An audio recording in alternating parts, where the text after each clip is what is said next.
qofkii cimriyaa muddada uu ifka joogo wuxuu maraa heerar dhowra oo isxiga tabartiisa iyo hanaanka waxmaamintiisana si weyn u saameeya. mar waa darandel, dabadeed waa dhallaan. hadduu lab yahay gaban baa la yidhaahdaa, dhadiguse waa dhoocil. marka xiga waa kuray ama waa fuudley hadday gabar tahay, dabadeed waa barbaar, hadday gabar tahayna waa inan ama waa gashaanti. marka xiga waa garmadow ama waa hablaweyn hadday dumar tahay. marka xigana waa oday ama waa habar. marka xiga waa coobir xaadu caddaatay iyo guxushaa aan fadhiga ka kici karin. kolka uu carruur yahay amaba uu waayeelo, qofku isaga ayaa daryeelka inta kale u baahan. ha yeeshee inta uu heerarka dhexe ku jiro waa ciidanoo isaga iyo waalidkiis ayay dunidu magan u tahay, noloshuna ay ku dhisan tahay. sida loo bartay heerarka nolosha ee ay u badan tahay in dadka qaar gaadho, heerka gabowga ayaa ugu dambeeya. waa heerka taagdarrada, waa heerka ruux waliba uu socodka gaaban iyo midka dheerba tahli waayo. waa heerka uu araggu ku yaraado, maqalkuna uu gabaabsi ku noqdo. waa heerka ay fahmadu ku soo gaabato ee xusuusta wixii soo maray uu maanku u hayn waayo. waa heerka qofkii gaaraa uu mar walba taakulada dadka kale u baahdo, sida dhallaankana gasiinka loo siiyo. waa marka uu qofku fisho, loona filo goor aan dheerayn inuu dadka aakhiro ku beeri doono. waxay u badnayd gabyaagii Soomaaliyeed inuu tiriyo taxamul uga badan oo uu kaga cabanayo dhibaatooyinka uu gabowgu geysiiyey. madaxaygana maansada Soomaalida ee gabowga laga tiriyey waxaa ugu foolaadsan uguna caansan tix uu lahaa gabyaal la oran jiray aadan maxamed cabdille aadan gurey, kaasoo ka mid ahaa maansayahanadii waaweynaa ee qarnigii 19aad. gabaygaas oo ku jiri jiray manhajkii hore ee dugsiyada wasaaradii waxbarashada Soomaaliya, aniguna aan guyaal hore barnaamijkan ku soo qaatay. waxaa tuducyadiisa bilowga ka mid ah 7 miyaan tiriyey waagayga sida wiil tarada ceel marshay oo timaha deebeeyey, tin madow miyaan laga dayayn aniga tuurkayga, ma tilaabadan la qarqaroon tigsin luga mooday, ma tukubay sidii habartu kale tuugma ugu jeeda, bowdada miyaan tuujay iyo alaxda tiirkeeda. sanatar baxnaan oo 20 buu ka horgeeriyooday wuxuu ka mid ahaa maansayahanadii cimriyey ee aan ka ilduufin inuu ina baro wuxuu gabowgu noloshiisa ka bedelay. wuxuu inooga tegay 2 tixood oo uu kaga sheeganayo da'diisii weynayd iyo sidii u dambaysay. tixda hore wuxuu inagu dareensiinayaa dhowr arrimoodoo markuu xoogga lahaa u fududaa, haatanse uu gabay. waxaa ka mid ah geedka shirka oo haddii lagu ballamo uu ragga ugu soo hormari jiray, haatanse uu gaaro marka in lagu kala dareeraa ay dhowdahay. dumarkii uu kolba mid guursan jiray oo indhawaare aanu tuna soo xerayn. geelii uu jeclaa oo isaga oo wada dhalay aanu golihiisa ugu tegi karin, soona daawan karin. dagaaladii dagaanka ee uu safka hore ka geli jiray, maantase taagdarradiisa awgeed aan cidina ugu yeerin, lagana talagelin. wuxuu kaloo ka yaaban yahay in da'du gaarsiisay inuu u soo joogo reerkooda oo inta laga gardaraado haddana xaqooda laga duudsiyaayo, taasoo aan waagii hore lagula dhici jirin. mar kalena wuxuu la amakaagsan yahay inay waayuhu ku simeen iyada oo neef farda ahi aanu guryahooda u soo hoyan, iyada oo markuu barbaarka ahaa boqolaal kala midabihi ay waaberigii golayaashooda ka dareeri jireen. ugu dambaystana wuxuu ka cabanayaa siduu u gabay salaadii uu u degdegi jiray iyo masaajidkii uu aroorta hore dadka ugu hormari jiray,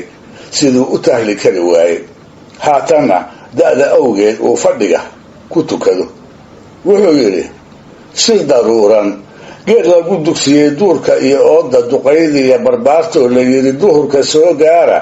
degdegsiiyahaygiiyo sidaan ugu dadaalayay ma inaan dareer kula kulmaa igu dambaynaysay. waxaan dumarka daandaansan jiray ama dilaalayay ma inaanan soo didinninbaa igu dambaynaysay.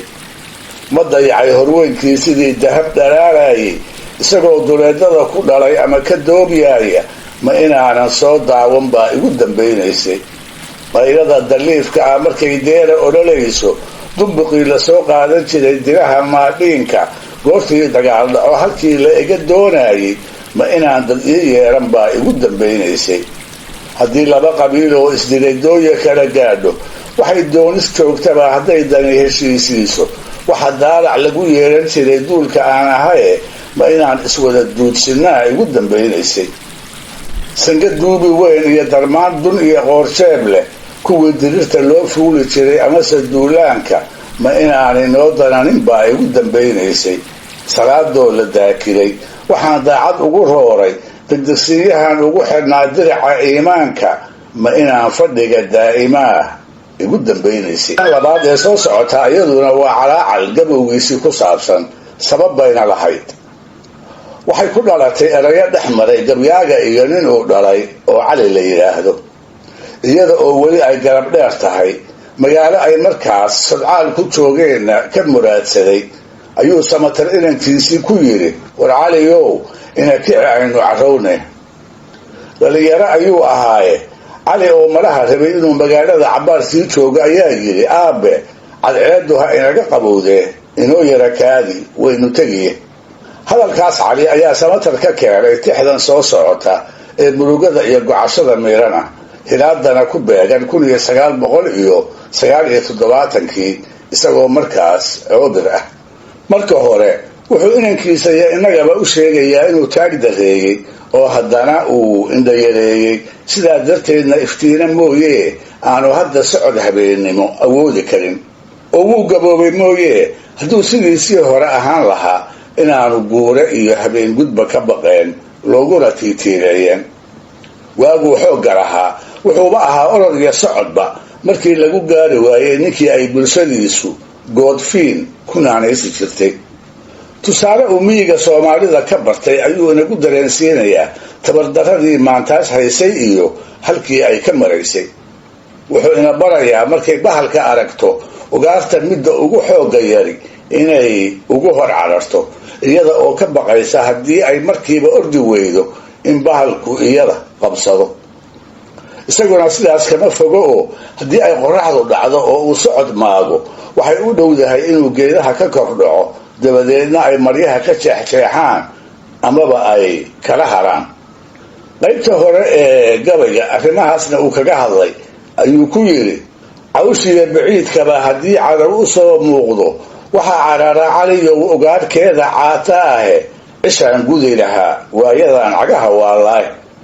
casar haddaanan tegin meel dhow baan ku cabdil maayaaye cadaada iyo dhiraha la tegi calaaladaydiiye intaan ciduhu kala seexan baan caymo leeyahay mar haddii caruuruhu gam'aan ciyawu ii yeeri wuxuu gabaygu ku jiraa dhibaatooyinka waaweyn ee laga calaacalo dadka qofkii aad u waayeelaana uu ka sheegto xagga suugaanta soomaalida haddaan eegnana waxaa muush ka ah murti badanoo tix iyo tiraabfaneedba leh arrintaasna si faahfaahsan lagaga hadlay waxaa jira gabayo ay tiriyeen qaar ka mid ah maansayahanadii da'doodu badatay kuwaasoo si wacan u tilmaamay siyaalihii uu guga weyni noloshooda u dooriyey ee marar badan uu u saxariirshay raggii haddaba da'doodu weynaatay dabadeedna maansada kaga calaacaray waxaa ka mid ahaa gabyaal la odhan jiray maxamed xaashi oo reer ciideed ahaa markuu aad u cimri dheeraadayna ka sheegtay sidac wixii uu da'da ka mutay farshaxan buu ahaaye meerise aad u tira yar ayuu inoogu sheegayaa siyaalihii kala duwanaa ee ay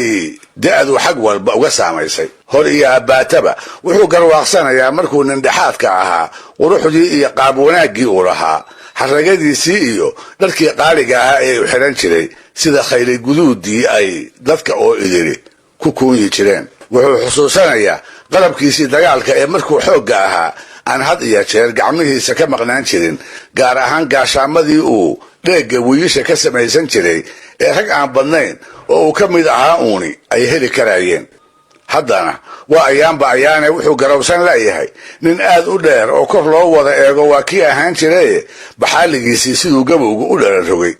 dhabarkiisii siduu u soo goday ee uu qaansada uga ekaysiiyey iyo ugu dambaystii ragga ninka ugu gaaban siduu uga dhigay waxaase intaba uga daraa meekhaankii sare ee uu jeer qoyska dhexdiisa ku lahaa siduu hoos ugu dhacay taasna wuxuu ku tusaalaynayaa wax mudan inaynu la yaabno kuwii ugu dhowaa xigtadiisana uu duqu ka arkay. wuxuu dareemay dumarkii guyaasha badan u dhaxay,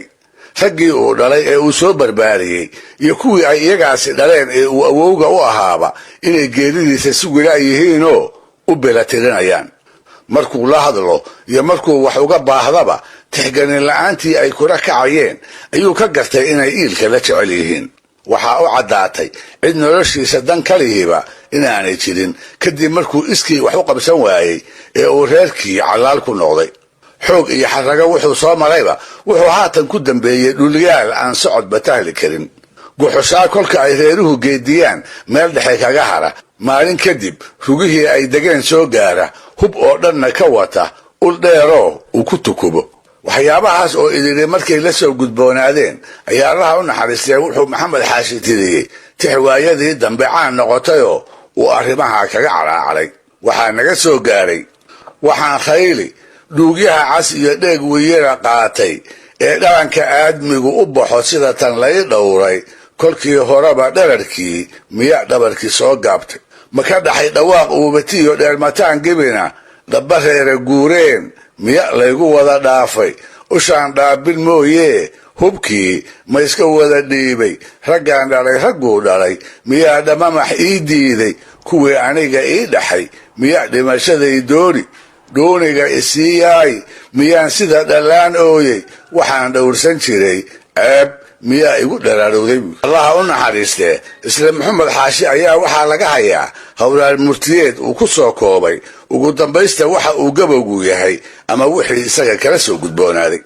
noloshiisii markay si walba kaalmada dadka ugu xirantay ee kortagiina uu cid kale magan ugu noqday, wuxuu ahaa ninkii ku calaacalay: show ilaahay intii aan cimri dherer ka baryaayay